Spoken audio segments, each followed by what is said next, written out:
exaggerate. Estimate. It's something we have to do annually for traveling. Anyway, thank you. I see some new faces. So, thank you very much. My name is Roy. I missed the meeting, several years ago, and that's why I'm the chapter president. So, careful what you wish. That's your own fault. I know it. Well, it's partly yours too. So, if you're new here and you're not on our email list, whatever, there's a sign up sheet, right there with a pen. Put your contact info down.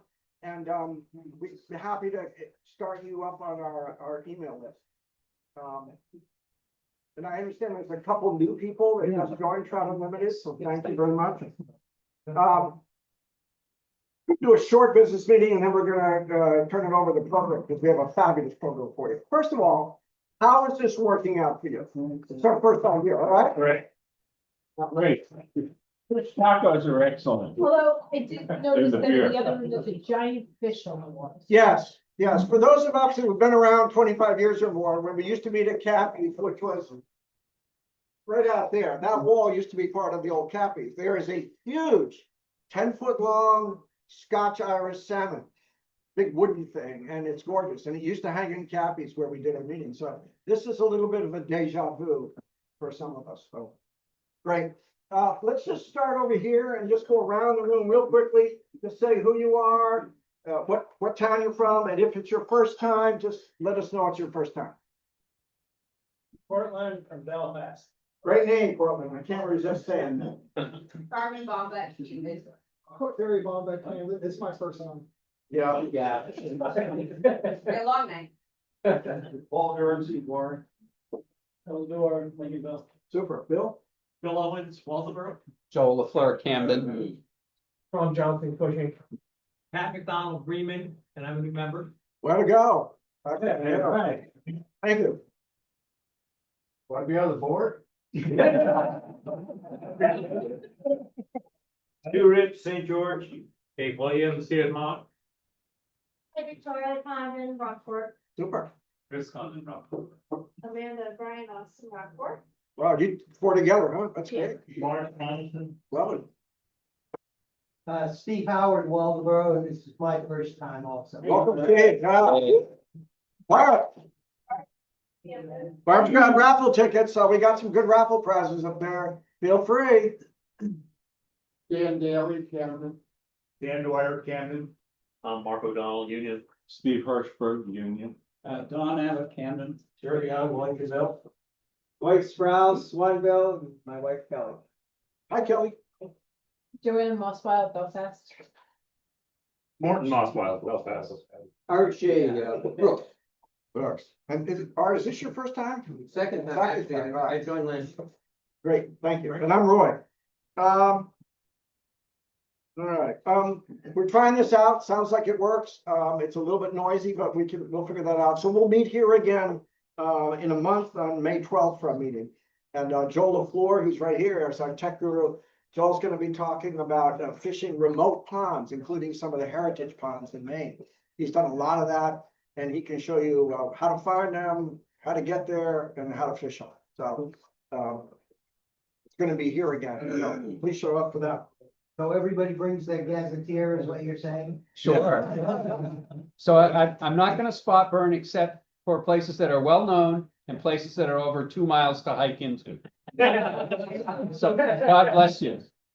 Leaves 90% of us out. Unfortunately, Tim Shaw, our conservation chair, could not be here tonight. He is on his way from Bozeman back here. He's been fishing. I know, it's terrible. He's been fishing in Montana, the Squala Hatch. But he did ask me, as you saw in the newsletter, we're going to be doing some monitoring of the duck trap, I think next month. And if you're interested in signing up for that, if you could just email him. How many people think they might do that? Okay, let me give you, he asked if I could. He has a thing out with everybody who volunteered. All right, so you already have his address. If there's anybody new that wants to do that, see me and I'll give you his email address. You can sign up that way. Moving right along. How many people have been out in the water since it is past April 1st? Raise your hand. All right, everybody else pay $10. That's the way Rotary does. All right, congratulations. Anybody caught anything yet? All right, what'd you catch, Bill? Go. Crappie. You can't catch her. No. Salter. Nice. Nice, congratulations. Right. I went once and didn't see a thing, so. Right. Okay, on May 31st, that's a Sunday, Terry Bombeke over there. Raise your hand, Terry, if you would. Terry's gonna be leading our second annual Get to Know the St. George River. We had, I think, 22 people show up last year. It was a great event. It's for people either new to the area, so we can show you where to fish on the St. George. Last time, I think we did 3 different places, Terry? Something like that? 2, Um, rock ramp and. or if you're new to fly fishing, we'll introduce you to the St. George that way too. So if you're interested, see Terry, you can sign up. He'll be getting more information out to you. But it's on Sunday, May 31st. Should be great. Steve, you want to talk a little bit about Grand Lake Stream? Well, we have 20 signed up. We have 20 optimists for next month, and it'll begin on a Saturday morning. We wanted to begin this year so that working folks could join in. We've got a full house, and we hope the salmon are cooperating. It's the 17th, 16th, 17th, and 18th of May. Right. Prime time. And I want to say for Dave Williams, our treasurer, it's not going to cost the chapter a dime. We have so many generous and good participants that, you know, paying for food, paying for this and that. So the treasury will be intact, 100%. And Steve figured out a way to do it pretty cheaply. We're doing it for $79 a person, and we're bringing our own food. So if you have any questions, let's talk to Steve. He's also going to get a big email out to the 20 people who signed up with a lot more particulars. So I encourage you to carpool, but we're going to have a lot of fun. Any questions about that? Is it 79 a day? 79 For a is night. yes. So it's 2 nights. Yep. It's that weather. Yeah. Right. And in that email, one of the persons that Steve's working with on the food asked if you have any food allergies or preferences. I'll ask Yeah, Steve to put to that. contact Christie on that. Christie Mitchell, she's not here tonight, but I can give you her email, any nut allergies or special considerations for food. Right. And otherwise, good camp food made by good volunteers. We'll have a lot of fun. I encourage you to go if you're interested, but we're already full, so, but we may have a wait list. Patrick Gallagher's not here tonight, but we're talking about maybe doing some kind of a summer event, perhaps at the Camden Snowball outside. It would be just a picnic, kind of a social thing, and maybe be able to sell some of our used equipment that people have donated to us.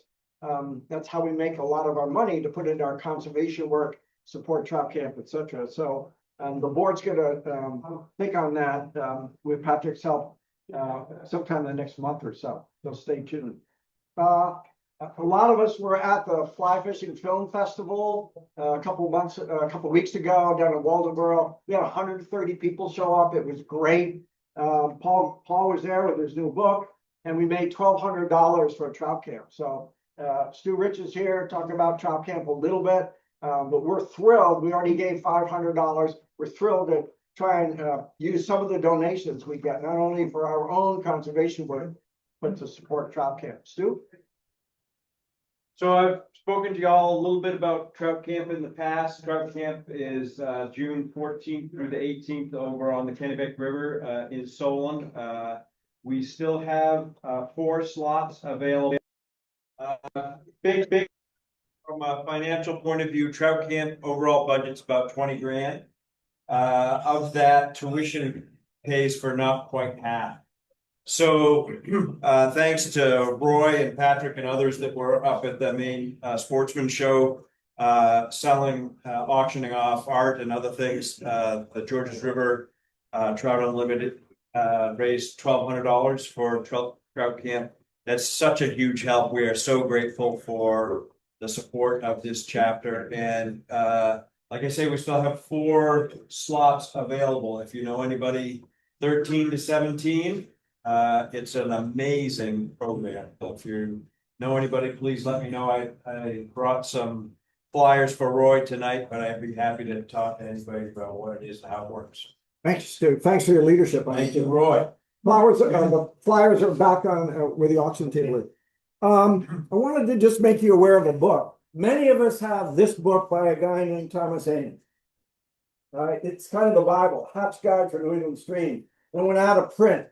And a year ago, at the Fly Fishing Film Festival, when it was still out of print, we sold a used copy for $100. The new version has come out. No kidding. The new version has come out, and it's a little bit expanded. I think it's maybe even better. It has a lot of new stuff. It's $29. I got it at LL Bean. I asked Main Sport to order it, but that's what it looks like. It's fabulous. So I encourage you. Same author. Yep. Thomas Haynes Jr. Same guy. So old version, new version. If you don't have one, get it. I'm not sure you could buy a better book about it. Before we move on to what you really came for. Conservation, Conservation? I have a quick comment. We're not doing any conservation anymore. Well, we're gonna try. No, only kidding, Steve. Go ahead. Okay, so, Brookfield Renewables, we're all familiar with how they make us miserable. We run for our life sometimes below Harris Station, controlling all the water levels on the hydro dams. What we, have to deal with are a couple of, disasters for the fish. The last one happened in 2022 at Ripagenas Dam water. And there was a lot of adult salmon that were stranded and away with it. The license expires on Ripagenas Dam and on the Mackay Station in October 1st of this year for those guys. And there was a disaster last month.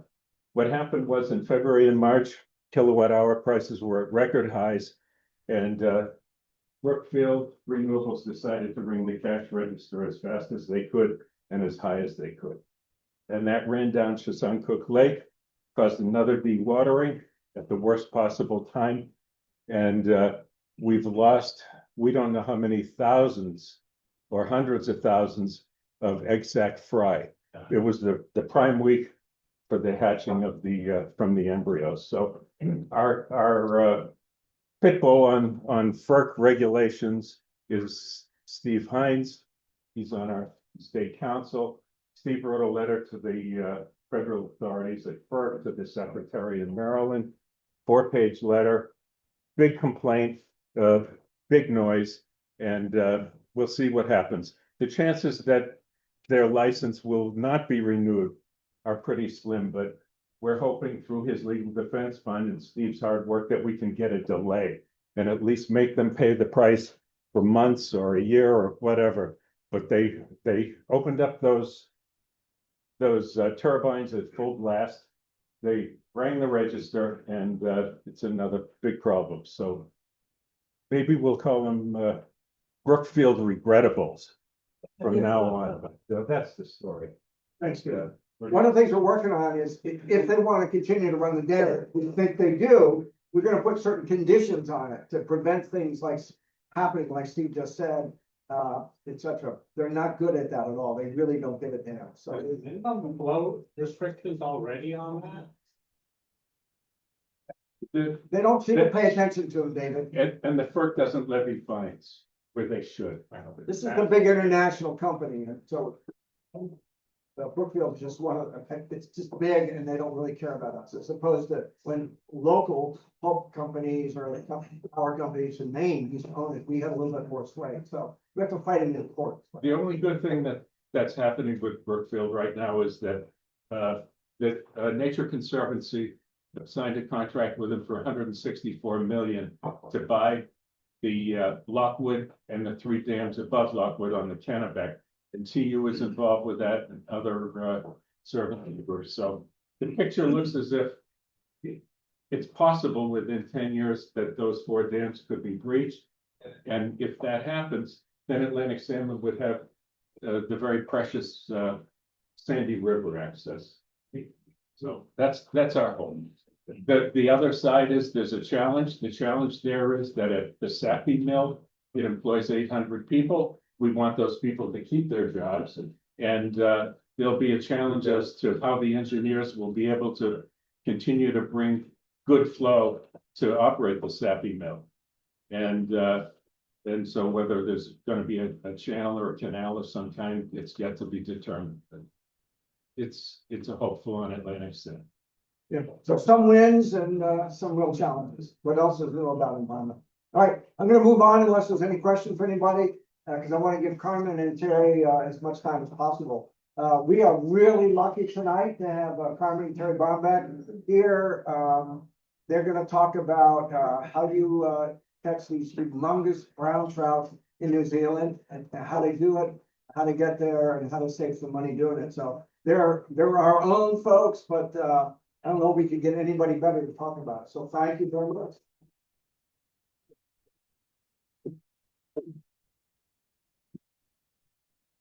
It's not working real well right now, so go wherever you want. You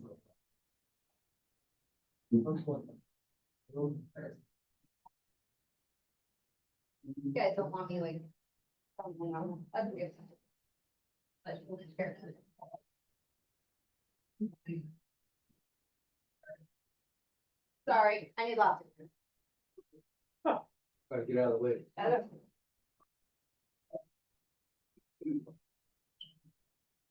Oh, there, turn it on. So, I'm Carmen Bombeke, and Thierry, my husband, we're gonna do a presentation, as everybody already knows, on DIY fishing in New Zealand. We're gonna dive right in. We're gonna cover a lot of logistics because we've been surprised by how many people have logistical questions. So this is not just like pictures of big fish. Some of it is about like how to do it. We have a whole program kind of set up, but feel free to ask questions. If we can't answer your question right away, or it's too big, or we're gonna answer it later, we'll just tell you that. We'll come back to it. So New Zealand's a pretty famous fly fishing destination. Part of that is it is famous for going there for other reasons too. It has amazing scenery. Pretty much everywhere you go is beautiful. You go to a little town, it's beautiful. I think, as Terry says, if you pull over on the side of the road to check your car and you take a picture, it's beautiful there. It's beautiful everywhere. So our time on the river is really great, but our time pretty much out in nature is really excellent all the time. You drive through places like this to get where you're going fishing. The rivers in particular are really gorgeous. They're varied in terms of what you see here on the left is more of just like a wide open valley. You can have a beach, braided stream that goes through there. And then you have rivers that go up into the gorges and just steep sides. Get a lot of temperate rainforest. So you're out there trout fishing with palm trees around you sometimes, and it's very dense brush, but everything is just really gorgeous around the rivers in particular. And then they have beautiful and very big fish. So that's a big part of what entices us to go the long distance to get there is the size of the fish and the challenge of catching them and the scenery and the pristine areas. So this whole do-it-yourself thing that we've been doing the past 3 years all started about 16, 17 years ago when I was sent to New Zealand by Fly Rod and Reel and New Zealand Tourism, who were collaborating to have an article done on both the North and the South Island. So it was an 8-day trip where I started off with 4 days on the South Island and then moved to the North Island. It was beautiful, it was wonderful. It was a guided trip. So everywhere I went, I was kind of staying in a fancy lodge, which was wonderful. And guides were taking me out every day, which was great. But I've grown up, like a lot of people here, fishing on my own and doing it myself. And toward the latter part of that trip, when I was heading home, I really made a commitment to go back one day and try doing it on my own, see if I could do the challenge. What I could notice, even with the guides, it was extremely challenging fishing. So I thought this would be a good test of skills one day to go back and see if we could do this. Our experience has been on the north end of the South Island. That's where we've been going the past 3 years. We've been going during the month of March every year, so same time of year.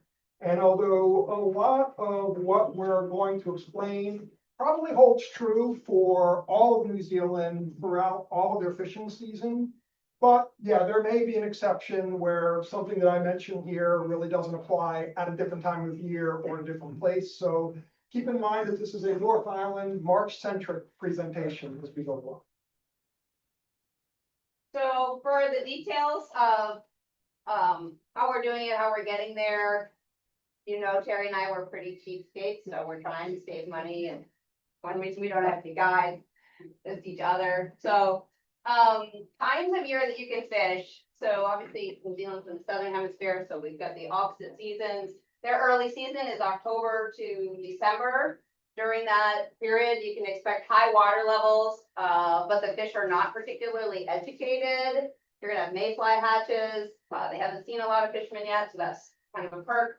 Peak season is January and February, which is their summer. Get good overall water levels. The fish are getting more educated, so they're kind of fairly knowledgeable of what you're trying to do out there. They see you. Cicada hatches, which are super popular. And then the late season, which is when we're going, is March and April, so that's their fall season. Got lower water levels. The fish are like PhD candidates. They have a lot of knowledge about everything. Get some mayfly hatches. But this is really what we're focused on. We probably enjoy the challenge, and not that New Zealand is actually ever crowded, but we enjoy fewer people. So we're going and taking a risk with educated fish, over more people. So the primary carriers to get to New Zealand is Air New Zealand is partnered with the United. They have sales in the spring for tickets later. So you plan ahead, you can get somewhat reasonable fares. We have had in our 3 trips, all of them have been routed through San Francisco or Houston. So we drive to Boston, drive to Portsmouth, take the bus to Boston, fly from Boston to Houston, down to Auckland, and then we're taking a smaller plane, not a puddle jumper, but you know, something a little bit bigger for another hour and a half down to the South Island. And so that's, on the right there, you can see the North and South Islands. So we're coming into Auckland up on the North Island and then flying down to South Island into Nelson. We are bringing all of our essentials with us. So again, we're not guided, and you're pretty far from fly shops when you get there. When you land in a town, there are going to be some hunting or fishing stores, but then that's it once you get out and about. So we've got 3 rods, and so a rod for each of us, plus an extra one in case we break one. 3 reels.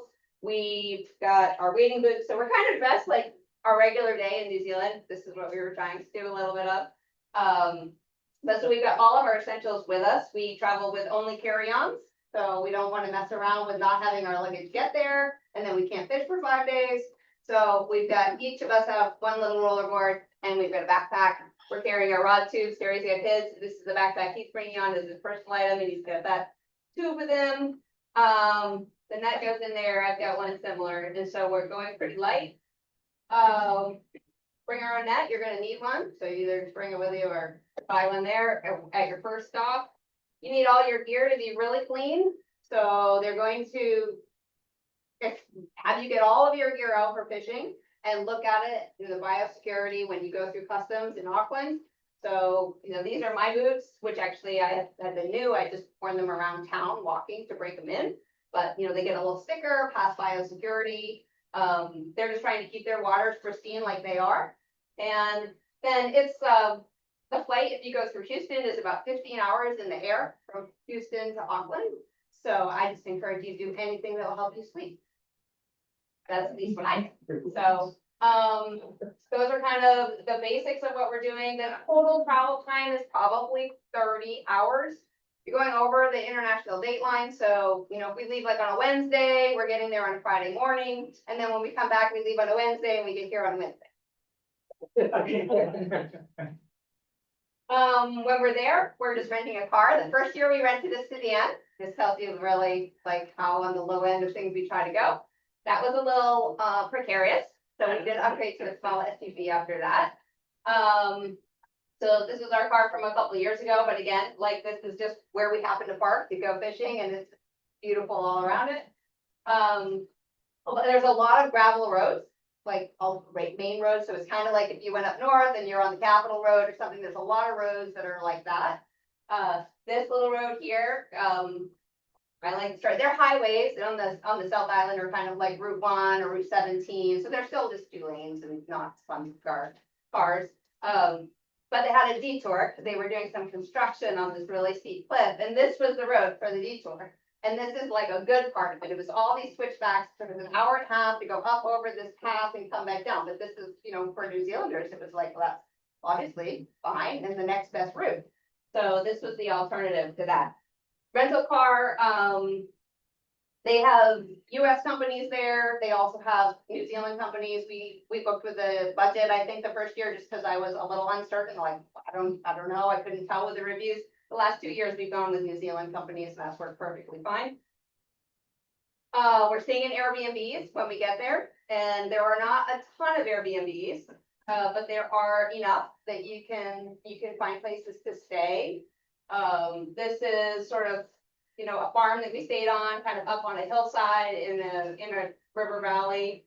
And that one was just a loft inside that rounded roof. Inside the home, kind of like homestay almost. We had our own bathroom and bedroom. This one here is like a little tiny cottage that we had that was, you know, a basically private entrance. This was down the river bottom, so it's just a little backyard. You can't really see any nice views, but we've had good experiences. The Airbnbs are reasonably affordable. So I think our cheapest place we stayed this was like $35 a night. That was a very tiny place that was the back of a converted garage, but it had everything we needed and it was where we wanted to go, and so we stayed there.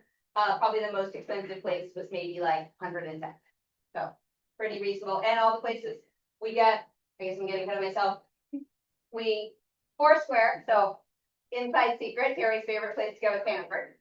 He goes to Hannaford every day. You want to see Thierry there? Here. And so their equivalent is Foursquare, their grocery store. And we just found that the food in the grocery store is so good that we're happier just getting their meat and cheese and wine and fruit at the grocery store and cooking for ourselves. So they have wonderful wine. This region where we're fishing is in the Marlborough region, which is an area of New Zealand where most of the Sauvignon Blanc, you can see they're on a menu around here. They're going to be probably from the Marlborough region. There are a lot of hops farms. There are some breweries. But so we're basically mostly eating in, I would say. There are in the towns that we go to, this is the Cowshed, it's in Murchison. They have a couple little places there to eat.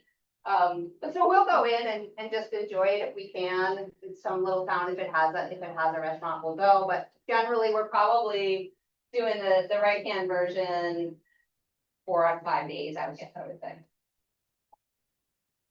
Want to go on the rivers? Yeah. Oh, and also to add to what Carmen said, the New Zealand has year-round green grass. And that grass is like a real super nutrient rich grass. So any beef, lamb that you're eating or dairy products are absolutely out of this world.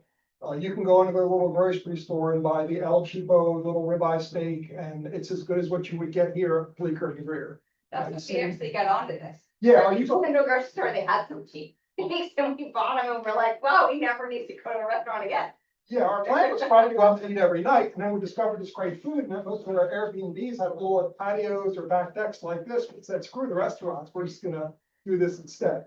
So anyway, the waters that we fish, as Carmen mentioned earlier, they're kind of streams that run through mountain valleys or farmland bottoms. They're generally small. I think we fished about 17 rivers over the last 3 years. They range in size from maybe the smallest ones are like the McGonagall River right in Camden, or the St. George. Maybe the biggest ones we'll fish is like the East Outlet at low water.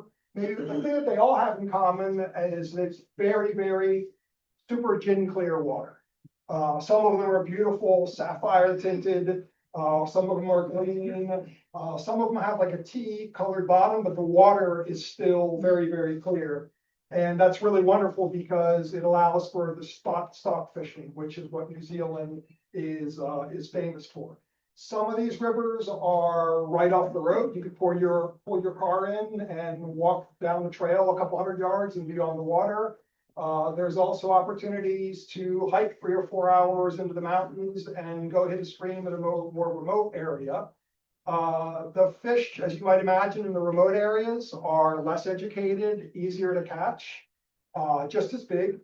But we tend to fish closer to the roads. We feel we can get more fishing in a day during that period of time without having to spend a lot of time hiking in and hiking back out again. And then also, we like the challenge of catching the more difficult fish. The fish really test all of your skills as a fisherman to see if you're able to score and be successful landing one of these things. The mix of rivers, you have some rivers where there are both large fish and small fish. And then other rivers where it just seems like there's only large fish in those rivers.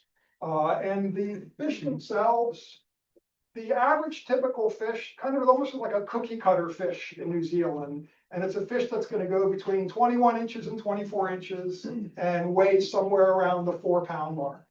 Probably about 80% of the fish that we land fall into that range. Once in a while, you'll get a smaller fish, 18 inches or so. And it's worth pointing out, New Zealand's a crazy place where if you have a day where you caught 3 18-inch fish or 3 19-inch fish, it's like you didn't catch anything compared to what, you might have caught the day before, you're hoping to catch the next day or anything like that. It's really crazy place in that regard.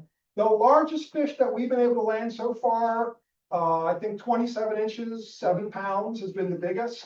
Last year, we didn't really get any big ones. The biggest one was 5.5 pounds. Over there, the local guys that fish, 10 pounds is really what a trophy fish is. They're happy to catch a 6-pound fish or 7-pound fish all day long, but they really get excited when they run into 10-pound fish. Yes, Roy. I didn't interrupt. Are they all browns or are there other species? They are, I'm gonna get to that. Okay. They're all brown. Like right now. They're in the South Island. They're predominantly browns with a few rainbows here and there. The rainbows are so rare that we've never caught a rainbow. I don't think we've ever even seen a rainbow. And it flips in the North Island where it's predominantly rainbows with some browns mixed in as well. But those big 10-pound fish, we've seen them a few times. Sometimes we've been able to present the fly to them and fish them. No luck so far. Other times, you'll see fish, including a few of the big ones, the really big ones, and you just can't get to them. There's either limbs hanging over the water, or the current's impossible to get a good drift, or whatever it is, and it kind of mixes the plans. But all these fish are just beautiful, gorgeous fish.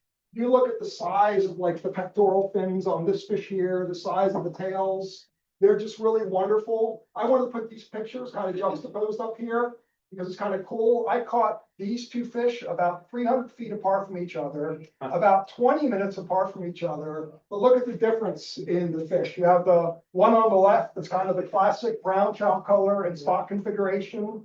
And then this other fish here with big black spots almost has a little bit of Atlantic salmon in his look. So you have that. So that kind of another thing that keeps things interesting there also. So our daily routine, we're sight fishing, right? So we ideally need sunny weather and blue sky, no clouds. So the fishing for us with sight fishing isn't really going to get started until 9:30 in the morning or so. So we get to start off the day at home, have some coffee, eat meat pies. It's the big thing there. They're delicious. We usually have a pretty big breakfast because we're just going to have some snacks when we get out on the river. We pack a little lunch. So this is at one of our Airbnbs. Must have been a cold morning. That's a couple of years ago. Having some coffee before we get started. So our day starts off most of the time with driving. We have a couple places we've stayed where we can actually walk, but the majority of them we're driving from our Airbnb to wherever our spots are that we've decided to fish. And part of where we're deciding to fish has to do with the weather. So in New Zealand, it's been really interesting to learn that they have almost these like microclimates. So if you're staying in a place and you have an idea where you want to fish tomorrow and you look on the weather and it says 60% chance of rain and it's going to be cloudy all day, Like, you could look and see that the two valleys over, which is only an hour and 45 minutes away, maybe, could be mostly sunny and no rain. So it says you don't have to go very far to get almost an entirely different weather report sometimes. So sometimes we'll drive further for that because we want to sight fish. But generally, most of our drives, if we're not doing that, are somewhere between 15 minutes and an hour. Here is something wants to see or something you might say. I'll mention it. Okay, I can see your face. So, we're driving there, getting geared up. Like I said, this is what we're wearing. We don't have any waders with us, so we're just wet wading the whole time. Muted colors. Yeah, muted colors, and we've got hit, so we each have a backpack. You'll see my backpack in the pictures.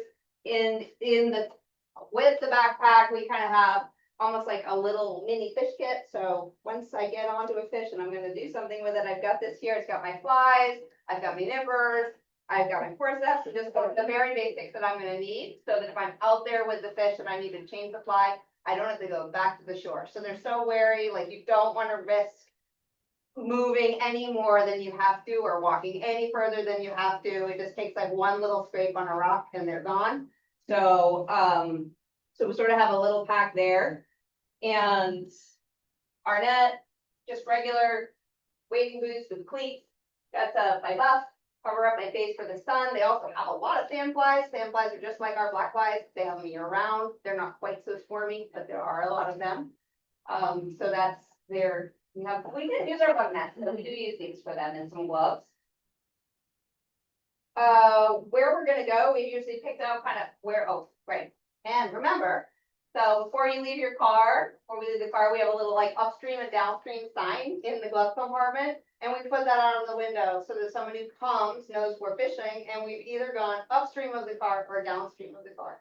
So Terry will talk later about how wary the fish are, but you can't, like if somebody, you can't fish right behind someone and expect any of the fish to eat anything. It's not like in Montana where there's so many fish, there's very few fish. So if somebody had, even if you knew someone fished there yesterday, you wouldn't want to go. So If somebody spooked a fish yesterday, it will very unlikely eat your fly today. yeah, they don't eat for like days, so that could be a whole thing. So we're leaving a note. They are very good about, when they have a system, that of an etiquette system, and people generally tend to follow it. So, that's really great. So you put that out there, kind of protect yourself, but also as a courtesy to other people, if they wanted to fish the same area, they come, and then they're like, okay, those people went upstream, let's just go downstream. Like, we'll figure out, we'll make a different plan. So that's a courtesy, and it is easy to forget, like I did on the slide. Most of the places we're fishing are like angler access locations from New Zealand Fish and Game. Some of them, like this Rock Creek Beat, it tells you, park here, walk upstream. Other ones are like, just park here and then kind of have your etiquette, do it for yourself. We are usually at some place that's kind of like this, on the left here, we won't get into this in a lot of detail, but they are getting more fishing pressure in New Zealand, and because it is so detrimental to the fishing, because they're so wary and won't eat, it's also potentially bad for them, because if they don't eat for 2 or 3 days every time they see an angler, and they see an angler every 2 or 3 days, they're starting to have a problem that could impact their size and their health. So they have designated water licenses. These are targeted at non-residents to try to limit the pressure. So in certain areas, you can only get like 5 days on these particular waters. It's very few waters. They're not very significant, but it's kind of indicative of what maybe is coming. So once we park and we get there, we know where we're going. So as we talked about, we haven't talked about which way you're going to fish, but you're going to fish upstream. So you're going to approach the fish from behind. The fish are facing upstream. They can't see you, so you're going to be coming at them from behind. So when you're planning your day, you're going to either start or end your day usually with a long walk. So you either get right on the water, somewhere maybe near where you park, and then you're going to fish your way upstream for however long, and then come back to the car, or you're going to get there, park, and then spend your time walking downstream, get in the water and work up. Small rivers like this, where this is a river, we didn't actually fish, it was a little bit too low water, but there's plenty of rivers, even if this had the right level of water, it's too narrow. You're not going to be able to walk downstream in that and not be seen by everything. So there's no option to start with a walk downstream. So, a lot of research goes into figuring out what your path is gonna be there. There's a lot of walking. And we do about, depending on the size of the river and how many fish we're spotting, we'll cover about 1.5 to 3.5 miles a day of river. So once you're out there, you're on the water, hopefully you're fishing. So, Terry and I, we're usually on rivers that you can cross, like in at least, well, you can cross usually in some places, maybe not everywhere. We're usually split up a little bit, like we're on the river, working the river up together. There's no sense both of us standing together and looking. Terry's taller than me, so he's gonna see more if we're doing that, but I'll go across the river where I might have more glare, but I can scramble up on the hillside or see if I can just see something that's tucked on the shore. So we're trying to see as much of the river as we can. We're just spending our day out there fishing and exploring together. Are generally, you know, to give you some sense of like, well, what are they really doing? Do they catch 3 fish and so show the same picture over and over or not? So the fish spotting, so, you know, for us, when we go back at the end of the next day, we talk about it, probably if we spotted 1 to 4 fish, that's a pretty mediocre day for us. We're probably a little bit disappointed, not feeling great about either the river or our fishing, fish spotting. 5 to 8 fish spotted is pretty solid. 9 or more, we're feeling really good about ourselves. Our record was 21 fish spotted in a day. Interestingly, we did not catch any of those fish. That was pretty okay. Well, we were so excited because we'd actually seen so many of them, and you thought they might bite, but they were really smart in that particular spot. So there was no tricking them into biting our fly. So the fish hooks, when you think about like of all the fish that we actually saw and we didn't spook, probably 1 out of 8 of those we actually catch. So we cast them a decent number and don't get them. Usually that's not necessarily because it's the wrong fly. It's, you know, presentation is really important. Maybe they're not feeding. Maybe they actually saw us and we didn't think they saw us. You know, who knows? The average, you know, we probably hook 2 fish a day. We've hooked as many as 6. We, you know, landing them seems to be like one of the easier things for us. Once we get them on there, we can usually land most of our fish, particularly if we're really careful with our gear. Retie, you do dip it, things like that. There's something else on this slide I was gonna talk about. Carmen, is this per person or for the 2 of you? For the 2 of us. Okay. We fish as a team. And does one of you spot the other fish? You take turns spotting? Yeah, well, no, we don't take turn spotting, so we basically will, like, you're not gonna see so many fish in a day that you can't really, you want all possibilities. So if we can't get on different sides of the river, we'll get on different sides of the river, or I'll go up high. And then once you spot a fish and it hasn't seen you, this is the other part that's important is you've got a spotted fish in this are considered fish that we have not spooked. So these are fish that we have seen that have not seen us. There's all kinds of ones that you know. Yeah, so run off. on a day where we may have seen 5 fish, when she's saying 5 to 8, on the 5 fish, we may have actually seen 12 fish that day. But we're not counting the ones that spooked. We're counting the ones that we spotted That were properly, that we have an opportunity to catch. Because again, any fish that sees you, you're done. So, and Terry will talk a little bit about our approach on the river, but it's got some teamwork, and then you're not gonna see so many fish, and you're not blind casting. So when you see a fish, it's like, this is what we came for. Let's get the right fly, let's get you the right rod, let's decide who's gonna fish it, like, let's, you know, it's not like we take turns, it might be you spotted it, might be you, I spotted the last 5, whatever. So it's kind of teamwork to find it, and then work it together to make the best possible approach. And sometimes we will have cases where there is still a spotting person who's telling the person who's casting, you're 4 feet to the right. You're gonna go 4 feet to the right, 7 feet up. Because we can see the fish, and once, particularly with me, if I'm down there in the water, it's hard for me to see the fish because I'm so short. So your spotter can be your assistant in that regard also. And then they can tell you when you're done for and you ruined it. So you don't waste any more time. Oh, right. And so Terry, whether you hook and land a fish, being able to spot and cast them is the most exciting part. And it really is true.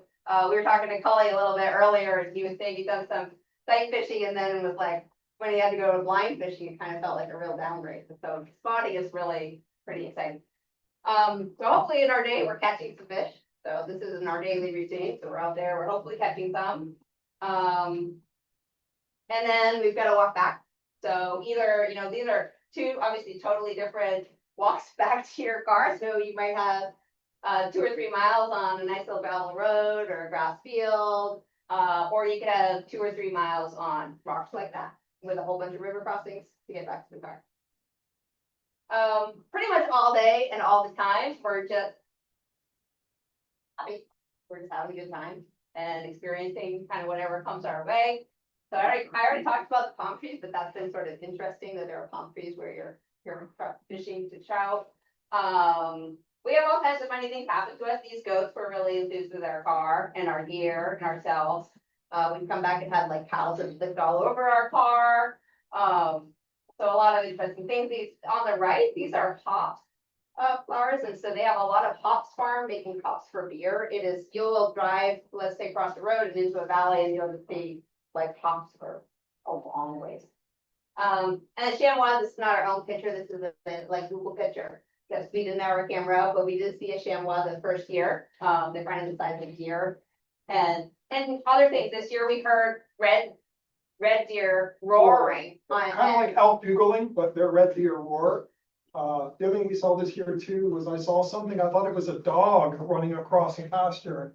And it was a European hare, you know, the really big rabbits. They're so big when you see them at a distance, you can't even equate what you're looking at to an actual rabbit.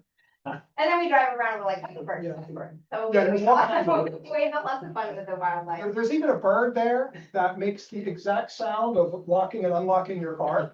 And there was a day where I kept coming back. It's interesting,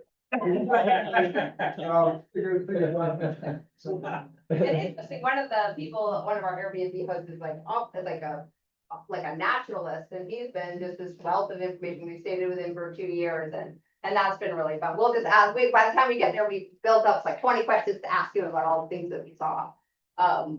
So that could be a lot of fun, and then just kind of wind down. So we already shared, we mostly are cooking at home. 2 or 3 of the places we stayed at had outdoor kitchens, which I think is kind of, they're not like the fancy outdoor kitchens. They're the like, I don't really want you in my kitchen, but I'll give you a kitchen. That's worked fine for us too. So it depends. You know, you give Terry barbecue, we'll be all set. So that's kind of what we're doing. Some of the scenery that we see. This lower right isn't very big, but that's, you know, I'm sitting inside. There's this beautiful porch, this beautiful valley and stuff. So we just wind down. This Sauvignon Blanc right here that I'm drinking, that Carmen mentioned earlier, the Kiwis claim that they're now doing better Sauvignon Blancs than the French are. We are not big wine connoisseurs, but we are doing a lot of investigating on that.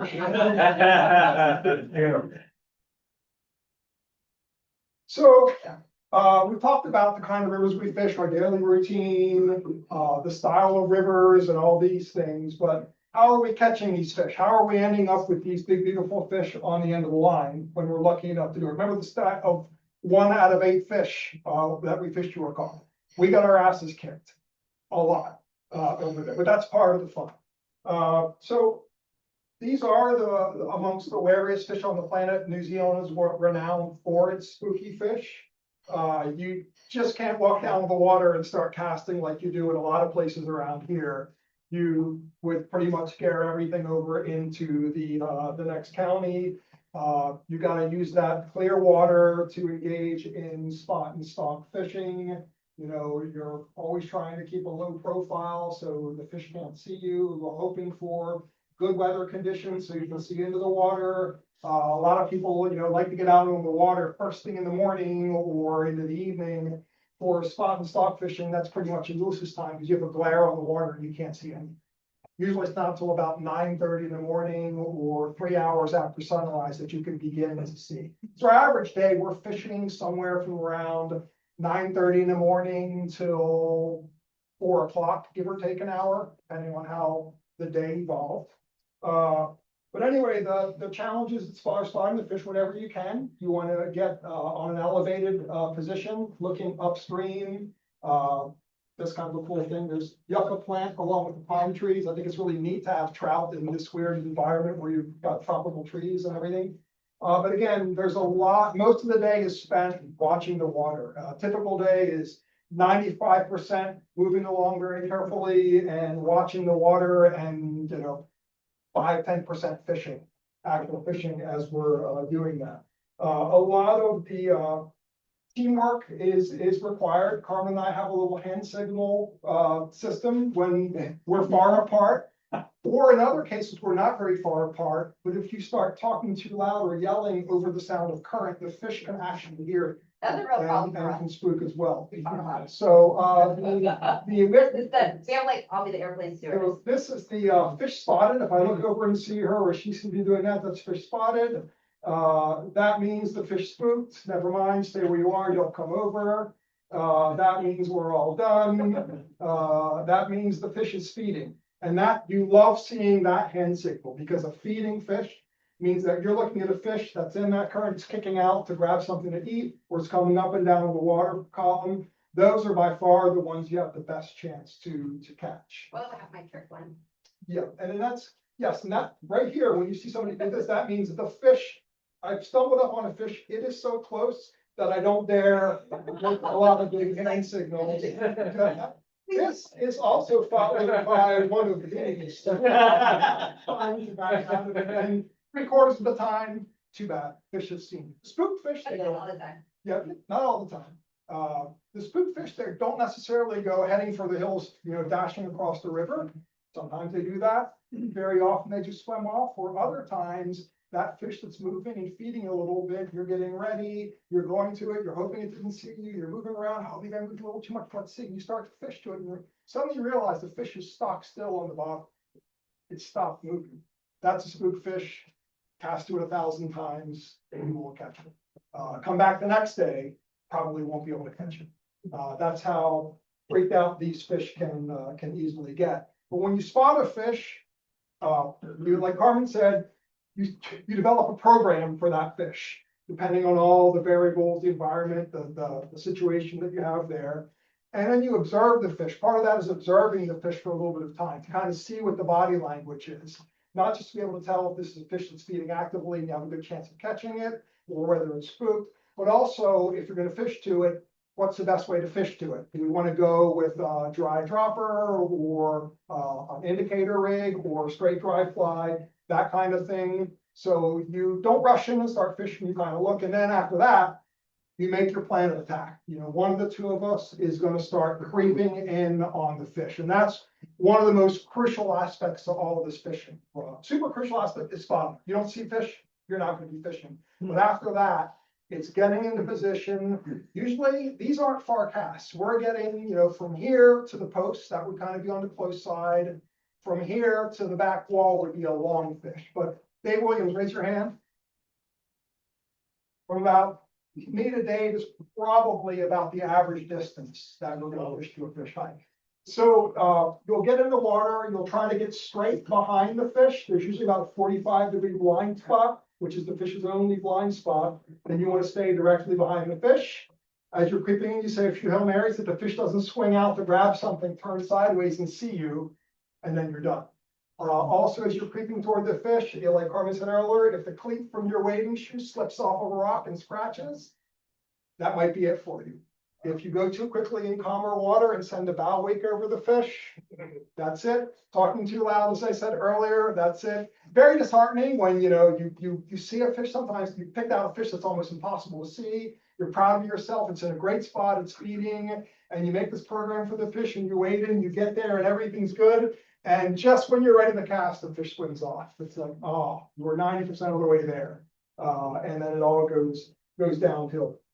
But the presentation itself is, you need to pretty much be right behind the fish or at a sharp quartering angle behind the fish, and cast over the fish, but only the leader and the tippet section of the fly.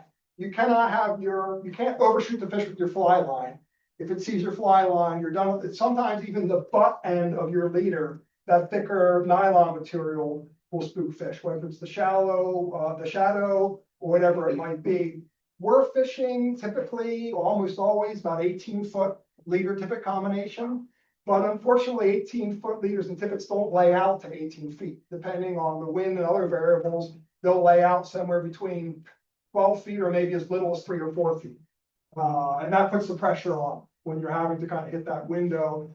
Add to that, that when you're casting a bead-headed nymph with an indicator, even though it's a small, I'll show you one later, a small little yarn indicator on an 18-foot leader, that is an unwieldy rig to cast. So now you're having to be accurate with all that. And in addition, if you get a 5-mile-an-hour, 10-mile-an-hour wind, let alone 20, 25-mile-an-hour gusts, which we've had before, then it becomes almost impossible to get the fly in front of the fish without something going wrong and spooking it. You really don't have margin for error on these things. If anything goes wrong, if you false cast over the fish, that often will go. Sometimes if the lighting's a certain way or some freak thing's going on in the environment, you can make a mistake and get away with it. But usually you've got to get it right and get it right the first time. When a fish actually does eat the fly, if you're fishing nymph rig, for example, as soon as that thing goes under, you set the hook. Big fish, you gotta be careful on the hook set so that you don't go too hard and snap your fly off. And then when you're trying. Thierry has so just to step on this, you really have to set it when it goes under, right? And sometimes they'll actually just, it doesn't even go under, they've eaten it and it's just sort of staying still. But the water being as clear as we've described it, one of the things, you have a major discretion that you can see this 7-pound fish and what he's doing. And so you frequently, especially my counterpart, isn't looking at the indicator. So there's a lot of yelling, strike from the sideline. That's my main job, Roy, is to yell when the indicator goes under, because it is so distracting, because you can see the fish and when you see the fish move, you're wondering if he's going to go for your fly, and then you actually don't see the indicator going. Yeah, that's a problem I have. I start off watching the indicator as I should. As it gets close to the fish, I'm looking back and forth between the fish and the indicator to kind of monitor to see what the fish does, see if it moves to get ready. And then when that fish does start to move, it's almost like Count Dracula. It's like mesmerizing. And I focus on the fish and I watch it move.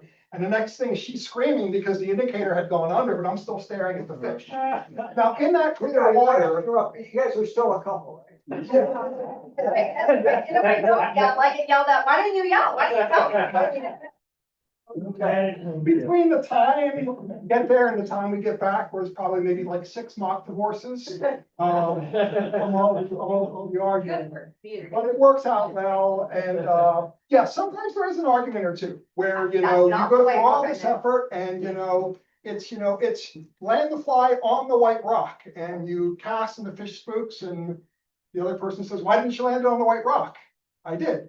No, that white rock, not the other one. So you got that from time to time as well. But usually the nymph fishing will set that hook right away. When they eat a dry fly, these fish are so big that it takes a while for the head to come out, the mouth to open and close and go down. There's almost a slow motion aspect. And if you set the hook the way you do around here with our fish, you'll pull it out of the fish's mouth almost every single time. So you have to make sure that you watch this thing gulp the fish and then turn down and then set the hook. That one we do a pretty good job on most of the time. Maybe the first fish of the trip we might forget, that kind of thing. But that's how you got to do it with the dry fly. And then amazingly, once the fish is hooked, fighting the fish and landing the fish, even though we're fishing 5X tippet and 5-weight rods, some of these fish are 5.5, 6 pounds. That's actually the easiest part of everything. You're fighting them. Sometimes they do get off when you do have hooks bend, you do have knots break once in a while, but we end up landing probably 70–80% of the fish that we hook. It's important to fight with your rod tip straight up. So you're using the tip top of your rod, the most flexible part, as a shock indicator. You do not want to fight a fish with the butt end of your rod. That would spell disaster. And on some of the smaller streams, that's a larger stream there, but on some of the smaller streams, you're kind of in very close quarters. It's shallow water, there's little holes, but there may be rock hazards that a fish can rub your tippet across and break the fly off, or there might be a blowdown where the fish can swim or pull you into the branches and you're done at that point. So it's kind of almost, in some cases, it's like fighting an MMA fight inside of a phone booth, where you're trying to maneuver and keep the fish out and do all those things. And but most of the time it's able to work itself out and things go well. But also, again, before we're even getting there, so before we're to the fighting the fish part, like, we have a plan of how we're gonna net, right? So if we're both, if we can both get to the same side of the river when we're setting up and we're like all hands on deck for this one fish, we've got the net off the thing, we've got it for the right person. If I'm on the side of the river by myself, I've gotten, if I'm not gonna be able to get it off there, it's not gonna be like an 18-inch fish that I'm dealing with. I'm gonna be dealing with a whole lot, and the last thing I need is I can't get my net off. So I've got that out, like, right in an accessible area, so you're trying to minimize the number of things that you can screw up, because it's already hard enough. You don't wanna hook a fish and then figure it out later how you're gonna land So it. you You see- wanna think of everything through before you hook the fish. So this, well, obviously took the picture, so on the same side of the river, Terry here, but I mean, he normally is carrying the net on his back there. We've already taken that all off before he ever casted to the fish. And then a short-handled net, but deep basket. That's the important part, to fit these fish in.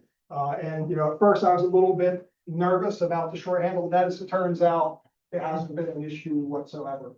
So, the gear that we're using when we're fishing, these are the 3 flies that we catch probably 90% of our fish on. The top one is a parachute Adams. The lower left is a nickel beaded pheasant tail variant with a little bit of peacock ice stubbing for legs. And then this one right here where I got a bighorn angler. It's supposed to be a PMD nymph of some sort. To me, it looks more like a hare's ear, variation of some sort. And now I say we catch 90% of our fish on these 3 flies. You very rarely get to use more than 1 or 2 flies on the fish to begin with. So, and we have caught them on a handful of other things. Carmen, I'll show the fly box in a second here, and I'll point out a few other flies. When I talk about indicator fishing, we're using a small yard indicator. That's my wedding ring right here on this finger. That's how small it is. You can practically fit in there. You can't be plopping and bouncing big indicators around there. They also see the bigger indicators in the air when you're false casting, even if you're false casting to the side. And when you're fishing with indicators that size and small flies and depths that don't really go more than probably 30 inches at the most, more often 20 inches, your nymph fishing really resembles more technical dry fly fishing than it does nymph fishing. You're casting the same way, you're mending the same way you would with a dry fly, you're working your rod and the current the same way. And really at the end of the day, people say, you get them on dry flies too, that must be the best.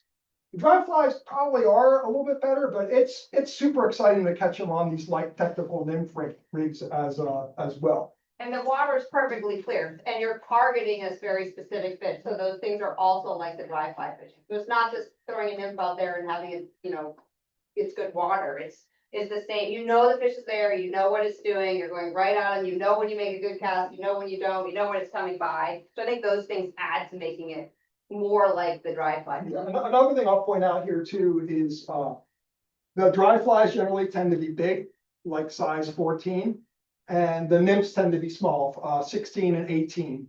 And then here we got to be careful when you have a goldish or shiny bead. Sometimes on some days in the river, the fish don't like that. You can creep into place perfectly. That fish is still feeding. You don't have wind or anything. You lay the perfect cast. That fly drifts by. It goes by the fish. You're like, oh boy, I hope I get another chance to cast. And just as you're picking up your line to cast again, the fish swings off. And you say, okay, we're going to switch to a darker bead. Now, maybe the problem was something else. But in New Zealand, they're very big on that. You be very selective on when you're using a shiny bead on your flies. And that type of refusal that Terry just described is quite common in New Zealand. So that the fish are not like freaking out. It's a lot of them actually it's like a delayed reaction. You do a good cast, the fly went right by, nothing seemed to go wrong, didn't seem to freak out. You're ready, you get the fly line in the air again, and then he can leave. It's like something in there is like, this doesn't seem right. I think I'm just gonna leave town. They like almost Not fast. Yeah, they almost like think about it for a little while.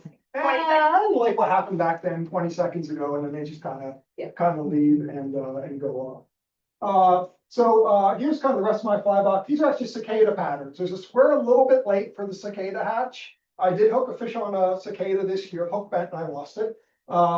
And then this fly here, I use sometimes. I don't use it that often because I can't see it very well. But it's actually a bot fly, like a house fly, very popular fly amongst the local people. They like it quite a bit. Oh, and the other thing too, when I mentioned free flies that we catch our fish on and all these things, the fish aren't usually very selective. That's the one thing that's easy about New Zealand. If a fish is feeding, it's not like fishing the Henry's Fork of the Snake River or the Missouri River or the Delaware in New York, where, you know, okay, I've tried 15 various patients of this and the 16.0, they're eating it.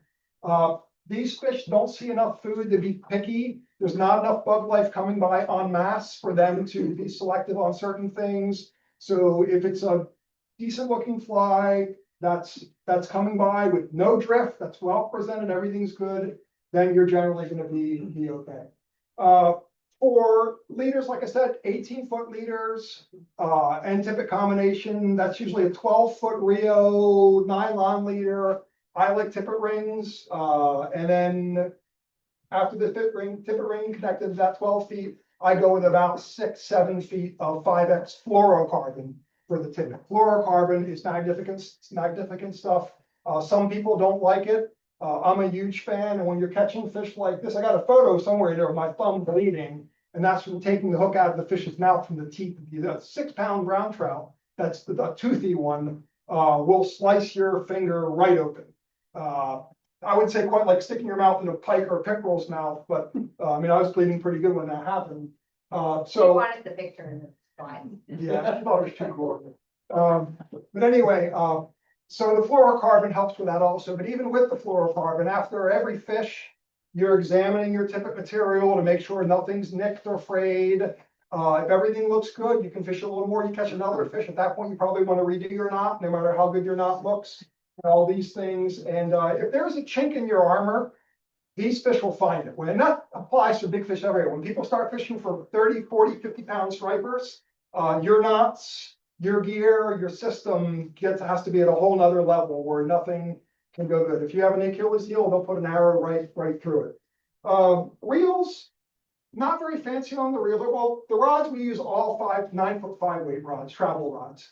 Some people like 6X rods or 6-weight rods and 7-weight rods.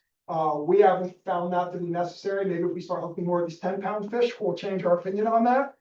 But the 5 weights work really, really well. After hooking and fighting a lot of these fish, you get used to how to fight them. And then moving on to the reels, we use kind of just regular basic reels, nothing super fancy. Those seem to work. I mean, I've had fish take me into the backing a few times. Carmen may have as well, but most of the time they don't. And again, like once you get used to fighting these fish, there's ways where you can almost start to manipulate them and make them think that they don't want to get into that rapid and shoot 100 yards downstream, or that they may not want to go for that blowdown to get you snagged in the blowdown. There's just pressure that you put at certain times. Doesn't always work, but it's surprising the amount of times it does, and really good to be able to do that when you're dealing with these fish and the light tippet and all of those things. For lines, we use just good quality 5-weight floaters, weight forward floaters. We avoid bright colors. Again, if they see a bright blue or a bright orange, that can cause problems. So we go with tans, olives, those kinds of things. And then, needless to say, a very, very important critical piece of gear is good polarized glasses to be able to see. And reading glasses.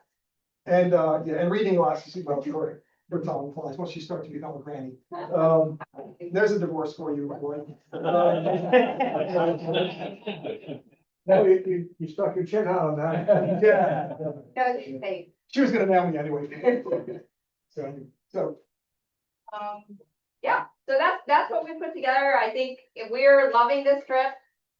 We've gone 3 times. I think at the end of, well, before we went on this trip, I felt like we're gonna really have this covered.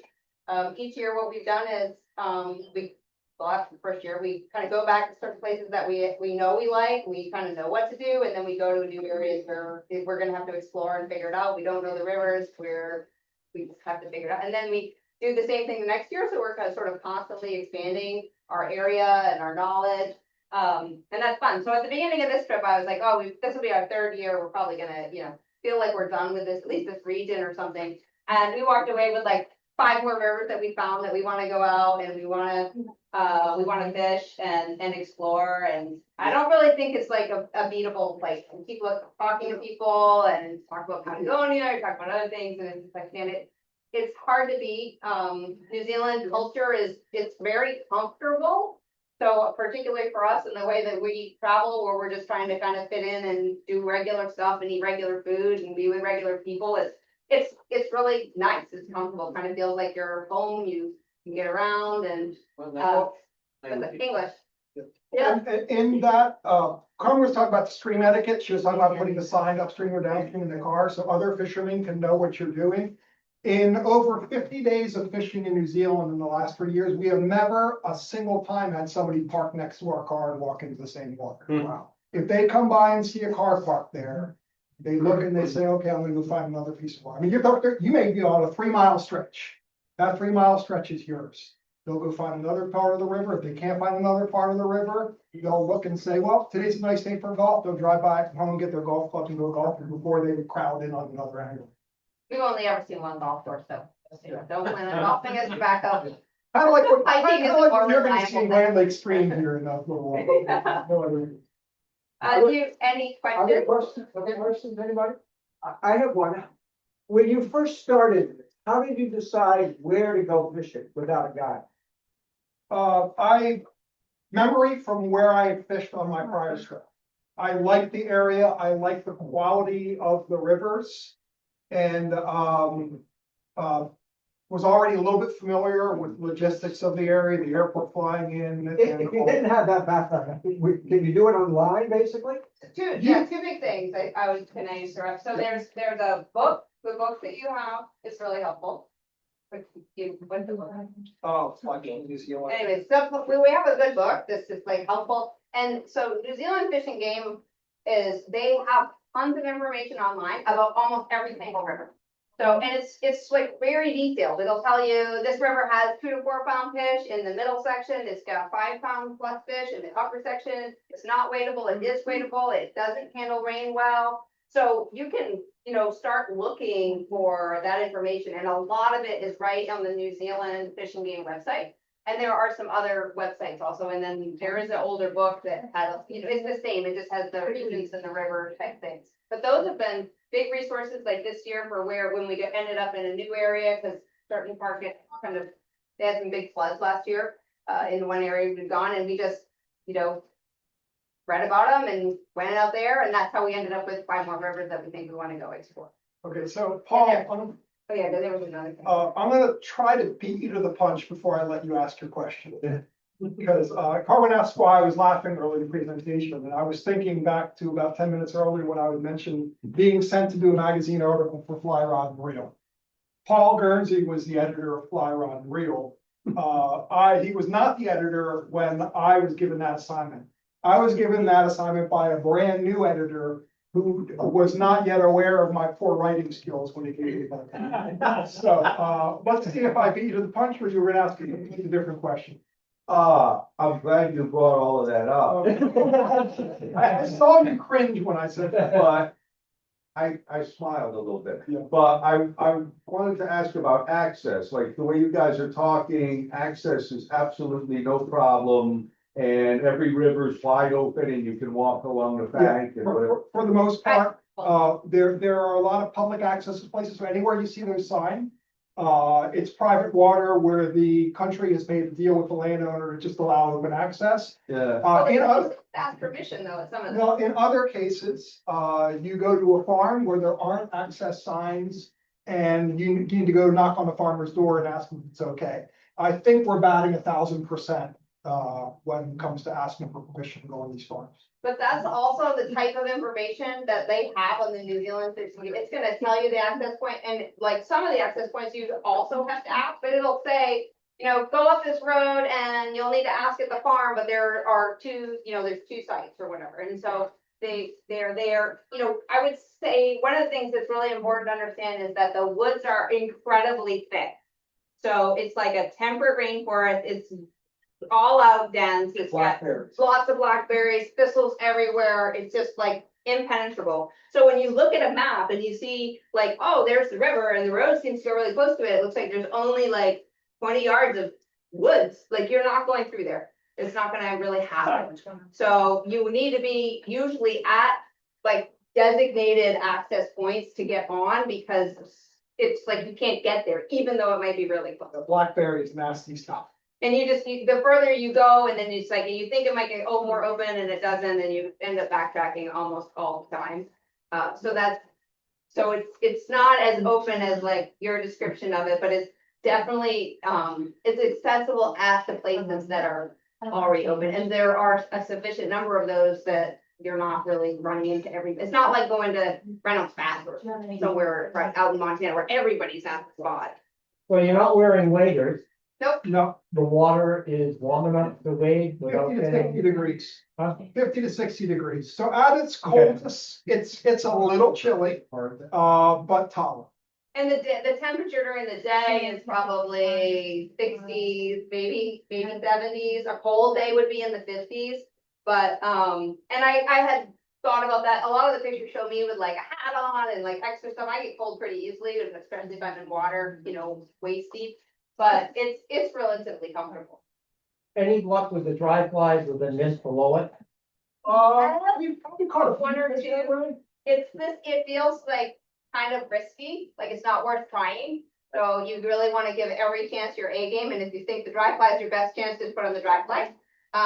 If that does, if you put the dry fly over and it doesn't take it, but it hasn't spooked, you might try the dropper as, instead of going to an indicator, just because maybe the dry fly is a little bit more delicate. So you could try that, but it's not a strategy we use regularly. This year, I think we caught more fish on dry flies than we ever have. It might have been even 50-50. I think on average, we figure it's been about 40% on dry flies, 60% on nymphing. I think one of the big differences this year is that we actually casted dry flies at fish that were not rising a lot more, as a strategy to reduce the amount of impact of that first chance. So if they don't know you're there, why throw an indicator at all? And just go with your lightest possible thing that they might like, because like Thierry said, they don't have so much food that they're super picky. So if they're eating and they're, in the top 18, 20, 24 inches, like going up and eating a dry fly could be perfectly fine. So we caught more fish this year at dries because we casted more dries at fish, essentially. With these fish, you're approaching them from basically directly behind them. You do a lot of like curve casting or. It's hard to do with that long leader and the weighted fly at the end. And if you, I'm a decent fly fisherman. I can do a curve cast. I can't do a curve cast in 7-mile-an-hour winds. No. That just it's hard to do the regular normal parachute cast in 7-mile-an-hour winds. So yeah. Yeah, we're usually just trying to get that leader right. It just get the leader in the right place. So it flies in front of them, but nothing else. They haven't seen it in the air. And I think Thierry, he does it probably more than I do. Use a strategy of just like actually casting out your lines when you get out there and you've got the fish. Actually doing a cast over here, like 40 feet to the side. Just, do I have the right length? Because you're going to get maybe only one chance. So if you overshoot on the first cast, you're done. Or if you undershoot it when you have the indicator and you land right on top of them. So, so anything you can do, like I've got the right amount of line out. I kind of like everything's going to work fine. And then I'm going to go and do the fish there. But a lot of it's kind of pretty much straight behind or just from the side. When you're traveling around and you want to go to a different area, 100 miles away, do you book an Airbnb that way, or do you do it way in advance? We usually do it in advance. We generally have a plan and know where we're going. Okay. And we have changed it a couple times, and they're pretty forgiving. Like we got stuck last year, it had rained for 2 or 3 days, and the whole area's washed out. And the lady just, we asked if we could credit it for a future year, and she just gave us our day, and we went and booked somewhere else. This year we did leave 1 or 2 days unbooked, like on either end of a couple stays where we could decide. That worked okay. There were a lot fewer options of where to stay, but And how are the bugs? the sandflies are bad. Okay. Not as bad as the worst of our black flies. They're not quite as aggressive. And unlike black flies that'll swarm on you all day long, their sand flies seem to come and go. over the course of the- I can't There's a find lot them. of wind, right, on the river. Yeah, but I don't like the sandflies, but I'll take them over black flies any day of the week. But I mean, I'm wearing like my sun gloves for the bugs.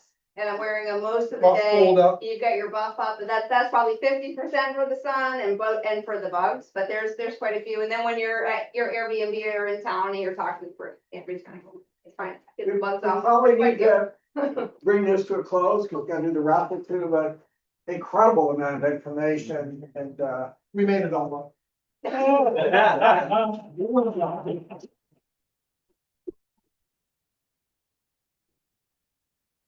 The off discount that's over there. thank you very much, and we're glad to put together. Oh. Let's do the raffle, Barb, maybe, someone else, help the bar, Dan, you wanna help me with tickets? Yep. Did you We already do the get my raffle, thing? I know. There's about 7 or 8 things over here. Thank Our next meeting is May 12th, right here, second, Tuesday in the month. And again, we'll be Joel 4, talking about, fishing remote ponds for, Brown. Thank you very much for being here. I hope it works out. Let's do the raffle party. Let's do it.